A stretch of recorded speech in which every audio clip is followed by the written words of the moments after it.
어떠셨나요? 일상이 심플해지고 마음이 가벼워지는 미니멀 라이프 아이디어 55. 미셸 저자의 책이고요. 즐거운 상상 출판사에서 나왔어요. 미셸 씨 이야기도 흥미롭지만 미셸 씨가 하와이에서 만난 치에코 씨 가족 이야기도 되게 흥미롭죠. 1년에 2달씩 캘리포니아에 있는 산에서 생활하다니 은근히 이걸 읽으면서 막 설렜어요. 아, 나도 언젠가 이렇게 살고 싶다. 그리고 그분이 한 말, 매일의 생활에 생기는 응어리나 작은 고집, 또 미디어를 통한 정보 등은 아무리 받아들이지 말아야지 결심에도 영향을 받는다. 맞아요. 많은 책에서 얘기하잖아요. 환경이 얼마나 중요한지. 하면 된다. 환경이 중요한 게 아니다. 모든 것은 마음에서 우러나는 것이다. 이런 이야기도 있지만 그건 진짜 소수의, 진짜 극도의 강인한 정신력을 발휘하는 그분들이 정말 상태가 좋을 때 이야기인 것 같고, 보통은 오늘 누굴 만나느냐에 따라서도 기분이 확 바뀌잖아요. 참 그런 거 생각하면 1년에 저렇게 한 번씩 멀리 떠나는 것도 굉장히 좋은 아이디어인 것 같아요. 아, 그리고 저도 꽃을 좋아하거든요. 오랜만에 이런 이야기를 보니까 최근에 꽃을 산 적이 없는데 오늘은 좀 꽃을 사고 싶다 이런 생각이 들었어요. 특히 책에는 사진도 많거든요. 심지어 그림도 있고요. 근데 이 얘기가 나온 장면에 미모사 말려서 이렇게 천장에 걸어놓은 그 아시겠죠? 꽃잎이 아래쪽으로 향하게 너무 귀엽더라고요. 드라이 플라워는 진짜 마음 먹고 버리기 전까지는 계속 그 상태잖아요. 그래서 꽃은 빨리 시드니까 너무 가성비가 떨어지는 게 아닌가. 근데 생화일 때도 정말 매일매일 보는 동안 기분이 확 업되고 말려서까지 볼 수 있으니까 향초 같은 거 태우는 거 좋아하시는 분들 뭐 그런 개념으로 그런 비용 정도로 생각하시면 될 것 같아요. 그리고 전 브리타를 쓰는데 브리타 정수기 그걸 쓰고 그냥 맹물만 원래 마시거든요. 근데 이 책에 이 미셸 씨 가족이 율무차 등등 막 기타 차를 이렇게 우려서 약간 물병에 넣어 놓더라고요. 딱 그걸 보자마자 저도 원래는 물병이 하나 더 있었거든요. 거기다가 바로 제가 요즘 좋아하는 게 카모마일 티인데 그걸 넣어서 이제 브리타에서 정수된 물을 거기다 부어놨어요.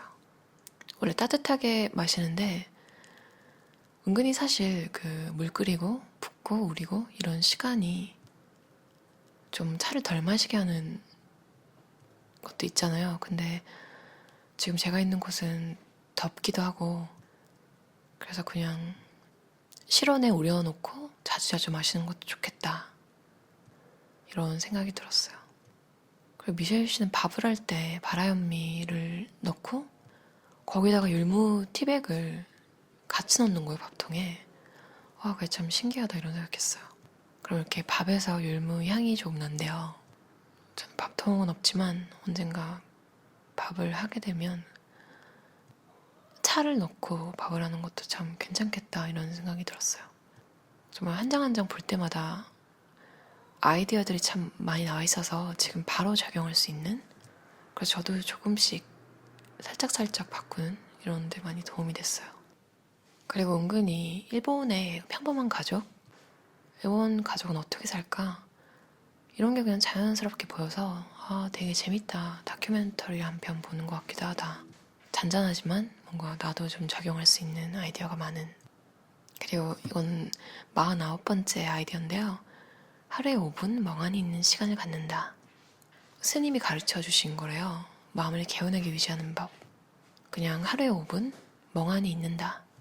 앉아서도 되고 누워서도 된대요. 이것저것 생각하지 말고 그냥 멍하게 있기. 멍하게 있는다. 이 말 자체가 별로 그렇게 막 긍정적인 느낌? 이런 건 아니지만 사실은 스트레스 해소, 기억력 상승, 마음의 안정 이런 효과들이 있다고 해요. 여러분도 오늘 차 한잔 하면서 그냥 멍하게 5분 정도 누워서 혹은 앉아서 그냥 여러분이 제일 편하다고 생각하는 자세로 좀 쉬면 어떨까요? 사실 우리가 뭐 일을 안 할 때는 쉰다고 생각하지만 사실 항상 뭔가를 하고 있잖아요. 해보시면 알겠지만 5분도 길다면 상당히 길고 짧다면 짧은 시간인데 여러분을 위해서 아무것도 하지 말고 푹 쉬시면 좋겠어요. 그럼 오늘도 들어주셔서 감사합니다. 편안한 저녁 시간 보내세요. 어떠셨나요? 유튜버이자 변호사 이윤규 변호사의 공부의 본질이라는 책이었어요. 빅피쉬 출판사에서 나왔고요. 점점 느끼잖아요. 언젠가는 공부라는 게 끝나고 그냥 인생을 즐기면 살 줄 알았는데 사실은 공부는 평생 해야 하는 거고 그 공부를 해나가면서 인생을 즐기지 못하면 그 언젠가 그 공부를 전혀 안 해도 되는 그런 날 같은 건 오지 않는다. 이게 어떻게 보면 인간이라는 존재가 지능이 높기 때문이기도 한 것 같아요. 왜냐면 지능이 낮다면 뭐 어제 실수한 거 또 하겠죠. 발전이 없고 그리고 뭔가 뭘 개선해야겠다 이런 생각을 전혀 안 할 거잖아요. 그래서 공부를 할 수 있다는 거에 감사하기도 한 것 같아요. 도망친 곳에 천국은 없다고 하잖아요. 저는 20대 초반쯤에 중반 그쯤에 일을 할 때 제가 얼마나 일을 쉽게 하고 있는지 몰랐어요. 그러니까 저는 계속 제가 하던 걸로 일을 구하고 그렇게 살아서 잘 몰랐거든요. 근데 그 와중에도 새로 공부해야 될 게 매년 나오는 게 너무 짜증이 나는 거예요. 언제까지 이거 새로 배우고 해야 되나. 한창 저는 일 마치면 먹으러 나가고 놀고 친구들을 만나고 그런 거에 한창 빠져 있었던 것 같아요. 지금 생각하면 그 시간이 너무 아깝고 그리고 조금 더 주변을 둘러볼 걸. 세상 모든 직업 중에 공부를 안 해도 되는 직업이 있을까? 지금 생각해보면 거의 없다고 봐야 되잖아요. 하다못해 진짜 단순한 노동을 해도 그 취급하는 품목 같은 게 안 바뀌리라는 보장도 없고 그러면 또 새로 공부를 해야 되는 거고 어린 마음에 너무 단순하게 생각했던 것 같아요. 그때는 몰랐죠. 바꾸게 될 직업이 공부가 더 필요하고 심지어 원래 하던 것도 아니어서 쉽게 헤쳐나갈 방법 따위는 없는 소중한 거 내가 가진 걸 모르면 진짜 속된 말로 정말 개고생을 하는 것 같아요. 예전에 어떤 유튜브에서 알고리즘으로 추천된 영상을 본 적이 있는데 어린이랑 어른이랑 인터뷰하는 그런 거였거든요. 누가 게스트였는지 기억은 안 나지만 질문도 잘 기억이 안 나는데 그 어린이의 대답만 기억이 나요. 그 어린이가 남들이랑 비슷하게 살고 싶다고 했거든요. 그러니까 뭔가 튀고 싶지 않대요. 그래서 그냥 좀 조용한 친구인가? 이런 생각을 하면서 계속 봤는데 그 친구가 하는 말이 남들이랑 너무 다르고 남들보다 튀고 이러면 사람들이랑 친해지기 힘들 것 같아요. 그래서 친구가 많이 없을 것 같고 외롭게 살 것 같아요. 그런 식으로 대답을 했거든요. 제가 그걸 보고 너무 깜짝 놀랐어요. 나는 그 어린 친구가 대답하는 걸 듣고 진짜 그렇구나 라는 걸 이제야 깨달았는데 그 어린 친구는 이미 알고 있는 거예요. 그 내가 뭘 원하는지, 내가 어떠한 삶을 원하는지, 어떤 게 더 낫고 어떤 게 더 좋다 이런 건 정하기가 어려운 것 같아요. 왜냐하면 그야말로 본인이 원하는 걸 해야 행복한 거잖아요. 이윤규 변호사도 정리 욕구와 수집 욕구 그걸 이용해서 공부를 했다는 게 진짜 대단한 것 같아요. 이분이 하신 말씀 중에 제일 기억에 남는 게 뭐냐면 아주 정확하진 않아요. 근데 그게 되게 인상 깊어서 항상 뭔가 공부를 해야 될 게 생기면 그분이 말하는 걸 생각하는데 처음에 읽을 때는 뭐 공부를 한다고 생각하지 마라. 그냥 형광펜을 이용해서 줄을 긋는다는 느낌으로 그거에 집중해서 그냥 보는 거다. 진짜 신기한 게 공부를 해야 하는 게 있어서 공부를 해야겠다고 생각하면 하기 싫은데 형광펜을 쭉쭉 긋는다 이런 생각하면 뭐 괜찮은데? 근데 그 읽으면서 줄 그으면서 공부를 하게 되잖아요. 그러니까 저도 좀 잘 맞았던 것 같아요. 제가 형광펜 줄 긋는 거 좋아해가지고 제 즐거움 중에 하나거든요. 쓰고 줄 긋고 이런 거. 여러분도 뭔가 여러분 성격에 잘 맞는 그런 걸 해야 하는 일과 결합시키면 그리고 이분이 말씀하신 것처럼 난이도가 쉬운 것부터 그리고 정말 맞는 것 같아요. 추상적으로만 생각하면 일이 막 터져 나갈 것 같거든요. 근데 사실 난이도가 낮은 것부터 이제 빨리빨리 적어가지고 해치워버리면 그걸 또 줄거워서 없애는 재미. 이 책 읽으면서 바로 움직여서 해결하려고 노력을 많이 했던 것 같아요. 전 헤비티카라는 투두리스트 앱을 쓰고 있었는데 그 앱이 태스크를 추가할 때 팝업이 떠서 저장하는 형식이에요. 근데 그 팝업 하나 뜨는 그 과정이 저한테는 너무 큰 거예요. 너무 부담스럽고. 그래서 매일 똑같은 태스크만 거기 적고 이제 체크를 하는. 그래도 어느 순간 요즘에 되게 피곤하고 막 그랬는데 작은 태스크 적고 치우는 그런 게 그 앱으로 뭔가 별로 선뜻 손이 안 가는 거예요. 그래서 좀 엉망이 된 부분이 있었는데 이 책을 읽으면서 너무 단순해서 오히려 제가 삭제하고 안 쓰고 있던 앱이 생각이 나는 거예요. 미니멀리스트라는 앱인데 그게 투두리스트 앱인데 그건 팝업이 안 뜨고 손가락을 이용해서 밑으로 당기면 글을 입력할 수 있어서 그런 식으로 추가하는 거였거든요. 그래서 그냥 앱을 하나 늘리는 게 좀 생각하다가 그냥 생산성을 높일 수 있다면 하자. 그래서 두 개를 같이 쓰기 시작했는데 저한테 잘 맞더라고요.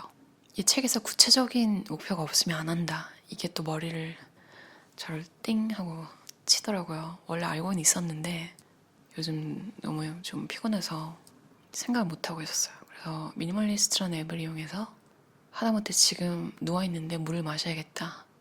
근데 뭐 정리도 해야 되고 다른 것도 뭐 해야 되고 이런 게 한꺼번에 막 떠오르거든요. 저는 원래는 에너지가 있을 때는 파박 해버리는데 피곤할 때는 그냥 머릿속에 생각만 계속 나고 점점 쌓여가는, 근데 몸은 안 움직이고 있는 그런 일이 계속 벌어지고 있었는데 너무 신기한 게 이렇게 구체적으로 적고 나니까 적자마자 바로 일어나서 그걸 빨리 해버려요. 왜냐면 내가 그걸 체크를 할 수 있다는 걸 아니까.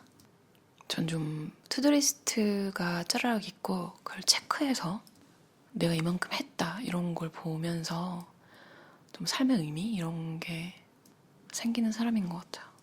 포스트잇도 괜찮은 것 같고요. 여러분 성향에 잘 맞게 할 일을 좀 적어서 몇 개를 해야 되지? 오늘 할 일 몇 개지? 이렇게 생각해보는 것도 참 스케줄 관리에 도움이 되는 것 같아요. 그럼 오늘도 편안한 저녁 시간 보내세요. 케이시 에드워즈와 크리스토퍼 스캔론의 내면이 강한 딸이라는 책이었어요. 좋은 생각 사람들 출판사에서 나왔고요. 이 저자 두 사람은 두 딸과 함께 호주 멜번에서 살고 있대요. 큰아이는 10살, 작은아이는 5살. 이 책을 읽으면서 정말 그놈의 자존감 한동안도 아니죠. 아주 길게 굉장히 유행했잖아요. 근데 그 자존감이 낮다 혹은 높다 이걸 개인의 문제로만 자존감이 왜 이렇게 낮아? 자존감 좀 높여봐. 심지어 이 말이 너무 흔해져서 그냥 옆에 있는 친구가 조금 기운이 빠져있거나 그럴 때 자기 기분 괜찮다고 자기는 자존감이 높으니까 그런 말 할 권리가 있다고 생각해서 친구한테 야, 자존감 좀 높여봐. 진짜 앞뒤 안 가리고 그런 말은 너무 폭력적이라고 생각하거든요.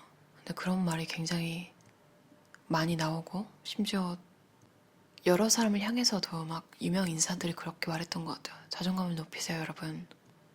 근데 이 책을 읽으면서 그 말을 들을 때 왜 찝찝했는지, 왜 이게 개똥처럼 같이 들렸는지 알 것 같았어요. 이미 광고판만 봐도, 잡지만 봐도, 그리고 주변에서 평생 듣고 자란 게, 물론 그 어른들도 어떻게 보면 피해자죠. 평생 비교당하고, 여자애는 이래야지, 뭐 기타 등등 자존감이 낮아질 수밖에 없는 그런 식으로 훈육을 해놓고, 이제 진짜 트렌드가 바뀌었다는 이유로 뜬금없이 너 자존감이 왜 이렇게 낮니? 마치 혼자만의 문제처럼 얘기하는 게 너무 우스웠던 거예요. 근데 이 저자들이 그에 관련된 얘기를 하면서도 또 본인들도 시행착오를 겪은 이야기, 그러니까 머릿속으로는 사실 생각하면 이제 정확하게 답을 알더라도 막상 실전에 적용하면 안 되는 경우도 있잖아요. 근데 이분들도 딸이 있으니까 당황스러운 경험도 한 거예요. 예를 들면 딸이 귀 뚫어도 되는지 물어본 거예요. 근데 반사적으로 귀 뚫기엔 너무 어린데? 정말 빨리 컸구나. 이런 생각이 들면서 또 한편으로는 또래 집단에서 제일 먼저 귀 뚫어서 다른 부모들 신경 쓰게 하는 거 아니야? 그럼 첫 번째는 본인들이 판단하는 적합성. 두 번째로 떠오른 생각은 남이 어떻게 볼지, 그리고 남이 어떻게 본 후에 우리한테, 그러니까 그 부모들한테 불만을 표하거나 나쁜 물을 들였다고 막 그런 판단을 하지 않을지, 그게 걱정이 됐던 거죠. 그래서 이분들이 생각한 게, 지도 원칙이 만약 그게 해로운 게 아니고 영구적이지 않다면 딸이 결정하고 우리는 아이의 결정을 지지해준다. 그럼 귀 뚫는 건 이분들은 어떻게 생각했을까요? 해로운 것인가? 영구적인 것인가? 아니라고 판단한 거죠. 왜냐면 시간이 지나서 귀 뚫은 게 싫으면 그냥 더 이상 귀걸이를 하지 않으면 운 좋으면 자국이 아예 다 사라져버릴 수도 있고, 아니면 그래도 그냥 되게 작은, 아주 작은 흔적이 남을 뿐이잖아요. 그래서 큰딸이 그런 욕을 했을 때, 그래, 네 몸이니까 네가 선택해, 이렇게 얘기했다고 해요. 물론 다른 부모들 중에 싫어하는 사람들이 있었대요. 근데 그런 이유 때문에 통제를 하면 이걸 자연스럽게 딸한테 가르쳐주는 거잖아요. 너는 네 몸에 대한 책임을 질 권리가 없고, 네가 너를 기쁘게 하는 것보다는 다른 사람들을 기쁘게 해주는 게 더 중요하다. 이걸 내재화시키는 거죠. 제가 결혼을 하거나 딸이 있는 것도 아니지만 역시나 육아서 있는 이유와 같은 이유로 그냥 제가 저한테 내가 나를 이렇게 자신감 있게 해주고 싶어서 좋은 부모님들이 쓴 책을 읽으면 그게 나한테 또 적용되지 않을까. 이건 정말로 맞는 것 같아요. 나이와 상관없이 굉장히 도움을 많이 받았고요. 실제로 부모님이신 분들한테도 굉장히 도움이 될 것 같고, 혹은 저처럼 그냥 나를 위해서 읽으셔도 좋을 것 같아요. 그리고 막 팻챗이라고 한대요. 그러니까 몸무게 얘기로 계속 막 축하하거나 아니면 못 뺀 사람들을 위로하거나 그냥 그런 게 일상처럼 얘기하는, 저도 한국에서 회사 다닐 때, 그리고 심지어 오래된 친구와 오랜만에 만날 때 할 말이 없어서였던 것 같기도 해요. 그러니까 뭐 농담을 해야 되는데 할 말이 없으니까 내가 더 먹었네, 이것도 먹었네, 저것도 먹었네, 무슨 먹은 거 자랑하는 배틀처럼 그런 식으로 대화가 되는 친구가 있었어요. 그러니까 뭔가 경쟁하는 것처럼 되게 이상하게 먹은 걸 자꾸 또 먹었다 이렇게 얘기하고 또 자책을 하는 거예요. 저도 나중에 계속 그렇게 돼서 서로 만나면 그런 얘기밖에 안 하던 친구가 있었어요. 근데 이 책에서 그런 얘기가 나와서 깜짝 놀랐어요. 이는 여성들이 배워온 유대를 다지는 하나의 방식이다. 여성들은 최종 이야기로 대화를 시작하고 관계를 돈독히 한다. 헐, 저도 그러고 있었거든요. 그 친구랑 할 말이 없으니까 진짜 그런 얘기만 했던 것 같아요. 그리고 대화 내용은 항상 거의 똑같다. 그 심지어 이런 얘기를 엄마들이 하면 딸들이 옆에서 보고 배운대요. 뭔가가 바뀌지 않는 한 딸들은 그들의 엄마가 신체에 불만을 품었던 것처럼 자신의 신체에 불만을 품으며 자라게 될 가능성이 높다. 자신의 몸을 혐오하는 마음은 태생적이지 않대요. 그리고 신체에 대한 안 좋은 이미지는 삶의 질에 영향을 미친다. 저도 근래 들어서 이런 이야기를 많이 봤어서 그냥 외모에 대한 언급을 아예 안 하는 걸 선호하거든요. 왜냐면 아까 그 펫챗을 하던 친구 있잖아요. 그 친구랑 다른 사람들이랑 뭐 이렇게 같이 만날 때 보면 인사가 항상 오늘 너무 예쁘세요. 그리고 또 상대방이 해주길 기다리는 거예요. 그 반대로 너무 예쁘다고. 그러니까 어떻게 보면 그 뭐 먹었네 뭐 먹었네 이야기랑 똑같은 외모에 대한 이야기로 유대감을 강화하는, 저는 그때 그게 별로 안 내켰는데 마냥 저는 그냥 나는 사회성이 없는 사람이라서 이런 이야기를 잘 빈말을 못하는구나. 근데 좀 이제 좀 사회가 그런 이야기를 지향하는 쪽으로 가더라고요. 뭔가 좀 점점 제가 살기 편해지는 세상으로 가고 있어서 좋아요. 사실 그런 얘기는 진짜 멋있게 뭔가 차려입고 뭔가 바뀐 날 눈에 너무 띌 때 딱 칭찬 정말 마음이 우러나서 하면 듣는 사람도 기쁘지 않을까요? 저는 그렇게 생각해요. 아무튼 다 장단점이 있겠죠? 저는 이 책을 읽고 자신감이 되게 올라갔어요. 요즘 부쩍 자신감이 떨어진 분이 있다면 딸이 꼭 없어도 결혼하지 않으셨어도 추천드려요. 그럼 오늘도 들어주셔서 감사합니다. 편안한 저녁 시간 보내세요. 어떠셨나요? 글로벌 기업 캘리델리 창립자 및 회장 켈리체 저자의 책이었어요. 웰 싱킹이고요. 다산복스 출판사에서 나왔어요. 얼마나 부자냐면 영국 부자 상위 0.1%. 굉장하죠. 전작 파리에서 도시락을 파는 여자라는 책을 읽어보신 분들은 알겠지만 금수저라서 물려받은 기업이 있어서 그걸 더 잘 성장시켜서 부자가 된 이런 게 아니라 정말 맨 바닥에서부터 스스로 자수성가한 분이에요. 1000명의 스승들을 그대로 보고 배우고 그걸 다 적용시키겠다 이런 목표가 있으셨대요. 그래서 책으로 많이 배웠고 확실히 저도 자기계발서를 많이 보잖아요. 토니 로빈스가 쓴 책에서도 봤었는데 그러니까 수익금 전액이 기부된다고 토니 로빈스 최근작들을 보면서 정말 세금을 절약하고 내가 이렇게 강연을 하고 돈을 벌고 이런 걸로 내가 원하고 내가 정말 돕고 싶은 정부가 손을 뻗지 못하는 사각지대에 있는 불이웃을 도울 수도 있을 거고 나는 분명히 뭔가 보이는데 아직은 사회에서 도움을 안 주는 그런 부분이 있을 수도 있을 거고요. 근데 켈리 채 님도 이 책 웰싱킹의 저자 수익금은 더 많은 사람이 꿈과 희망을 찾도록 돕는 일에 전액 기부됩니다. 스스로 생각하실 수도 있겠지만 이분이 책에서 이제 토니 로빈스한테도 많이 배웠다고 하신 만큼 정말 좋은 점들을 정말 다 하려고 하시는 것 같다는 생각이 많이 들었어요. 켈리체 저자가 책에 이렇게 정리해놓은 나이대별의 삶의 목적의식이라는 게 있는데요. 한번 읽어볼게요. 10대는 학교 공부로 인생을 배워서 자립하는 법을 배운다. 20대는 직업을 가지고 금전적으로 독립하며 다양한 도전과 경험을 쌓는다. 30대는 직업의 롤모델 또는 멘토에게 배워서 내가 종사하고자 하는 업계의 최고가 되어야 한다. 이는 인생을 복리로 사는 준비 과정이다. 40대는 반드시 업계 최고가 되어 죽을 때까지 먹고 살 돈을 벌어야 한다. 50대 이후부터는 봉사하는 기간이다. 내가 얻은 노하우를 세상에 다시 돌려줘야 한다. 맞아요. 저도 항상 느끼는 게 삶의 의미라는 게 나만 생각하다 보면 사실 되게 인생이 되게 무의미하게 느껴지잖아요. 물론 내가 잘 먹고 잘 사는 게 중요하기도 하지만 그것으로 끝나는 순간 뭔가 마음이 되게 허무하잖아요. 근데 인간이 참 신기하게도 내게 채워지면 그냥 자연스럽게 남을 돕고 싶어진대요. 스콧 아담스가 쓴 책에도 나와 있었는데요. 그래서 일단 제일 중요한 건 나를 챙겨서 나를 잘 살게 하는 것. 그러면 이제 가족, 친구, 주변을 돌볼 여유 같은 거는 이제 점점 생겨난다고.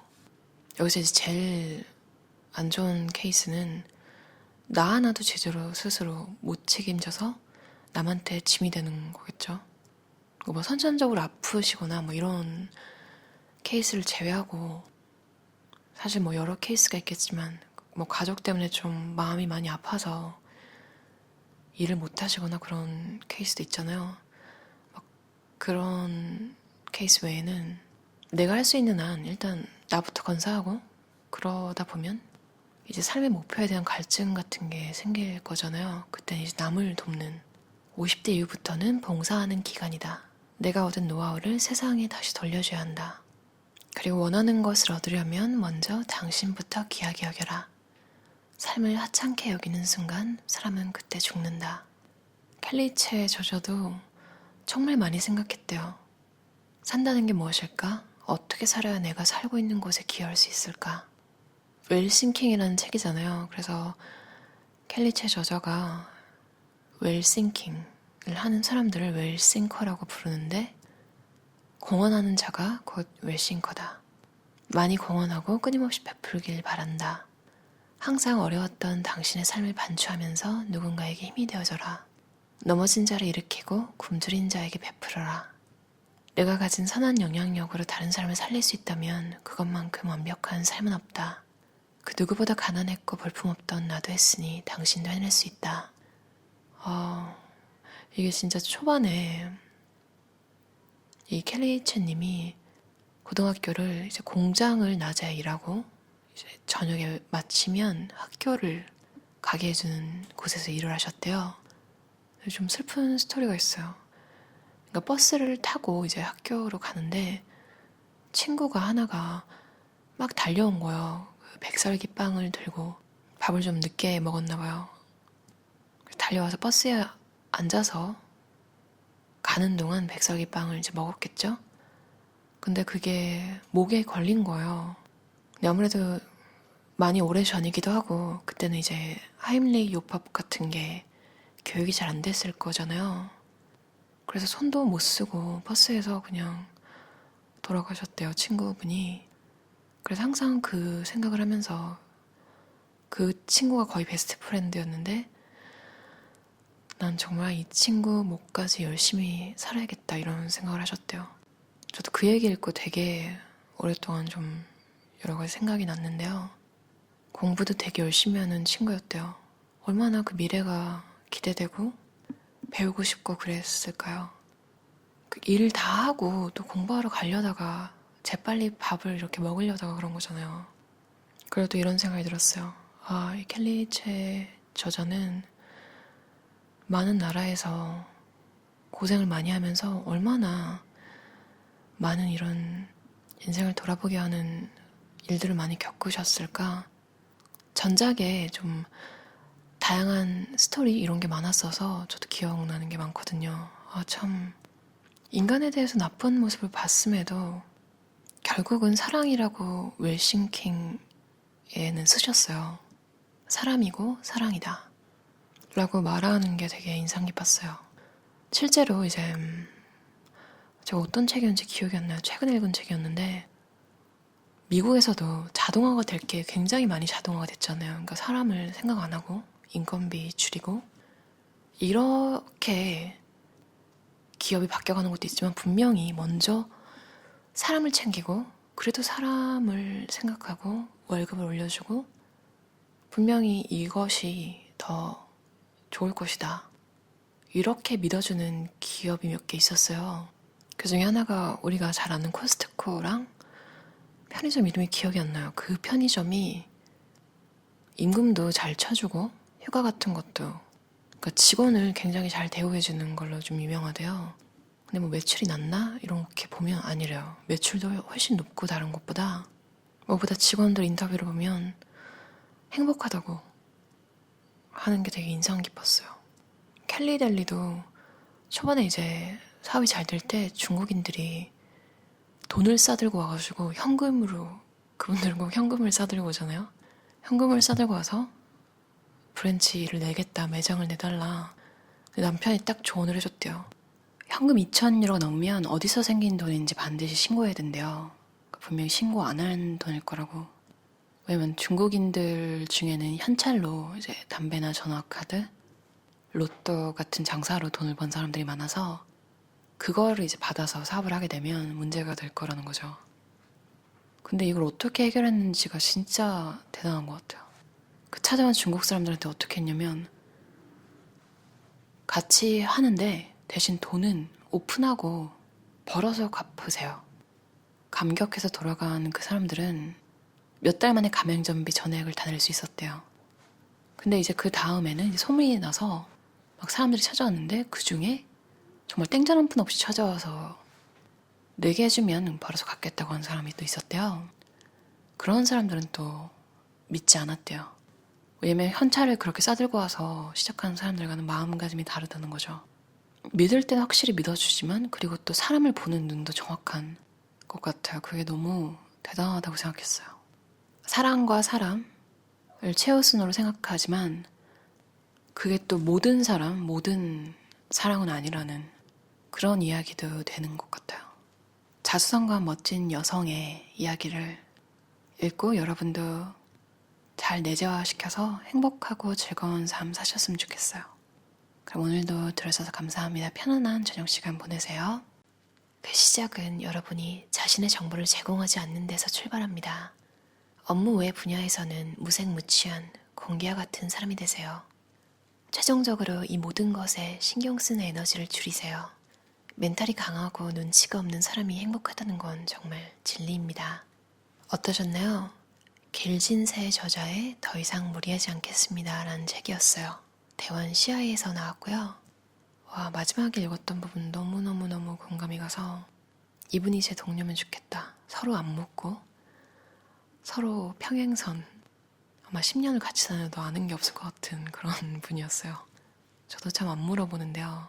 왜냐면 뭐 놀고 먹고 그러고 한 번 보고 말 사이가 아니잖아요. 그냥 계속 보는 사이에서 뭔가 스트레스 받는 일이 생기면 진짜 피곤해지기 때문에 저도 별로 그다지 일 외에는 안 하는 걸 좋아하는데요. 그래도 꼭 막 파고들고 묻고 이런 성격의 사람들이 정말 한국뿐만 아니라 다른 나라에도 다 있었던 것 같아요. 여기에서 프레임을 조심하라고 했잖아요. 정말 뭐 이 나라 사람들이 이렇고 저 나라 사람들이 이렇고 이런 건 정말 아니에요. 이 저자가 말하는 것처럼 그냥 사람마다 다른 거고 심지어 뭐 인종별로 차별도 있잖아요. 그러니까 인종별로 성격 이런 거에 대한 프레임도 굉장히 강한데 아니에요.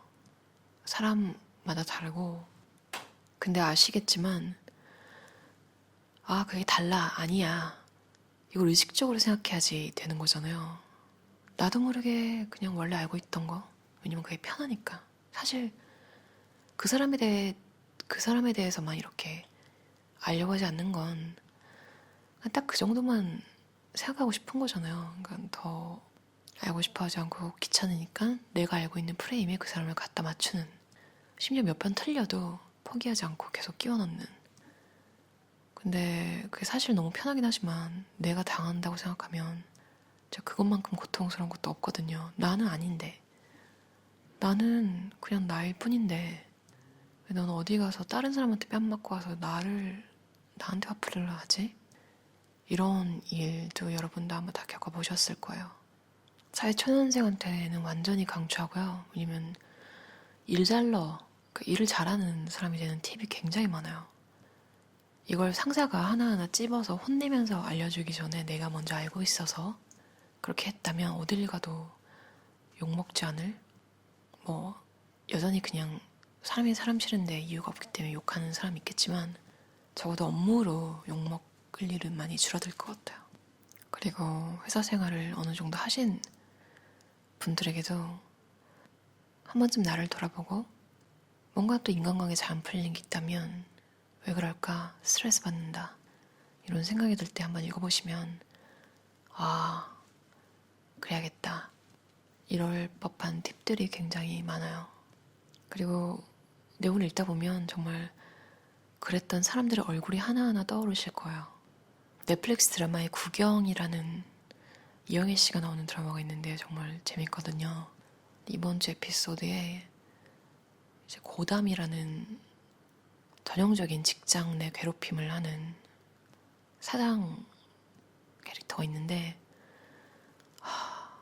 요즘 직장 관련 책을 보면 그 분이 생각나요. 그 극중의 역할이지만 진짜 소름 돋게 사람에게 모멸감을 주는 캐릭터거든요. 그 정도까지는 아마 만나보기 힘드시겠지만 그 조금의 모습을 가진 그 정도의 악인들은 도처에 깔려있는 것 같아요.